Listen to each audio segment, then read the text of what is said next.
नहीं मिले ससुरवा हमारे मन के, नहीं मिले ससुरवा हमारे मन के, हमारे मन के हो हमारे मन के, हमारे मन के हो हमारे मन के, नहीं मिलल ससुरवा हमारे मन के, नहीं मिलल ससुरवा हमारे मन के। हमरे ससुर जी के महला दू महला, हमरे ससुर जी के महला दू महला, नहीं लागल खिड़किया हमारे मन के, नहीं लागल खिड़किया हमारे मन के, नहीं मिलल ससुरवा हमारे मन के, नहीं मिलल ससुरवा हमारे मन के। हमरे ससुर जी के 5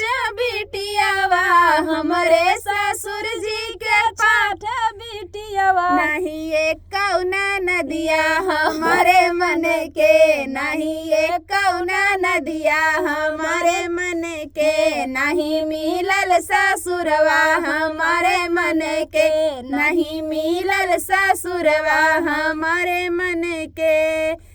हमरे बलम जी के जवन ससुररिया, हमरे बलम जी के जवन ससुररिया, उहई बाटई नहीं हरवा हमारे मन के, उहई बाटई नहीं हरवा हमारे मन के, नहीं मिलल ससुरवा हमारे मन के, नहीं मिलल ससुरवा हमारे मन के। हमारे मन के हो हमारे मन के, हमारे मन के हो हमारे मन के, नहीं मिलल ससुरवा हमारे मन के, नहीं मिलल ससुरवा हमारे मन के।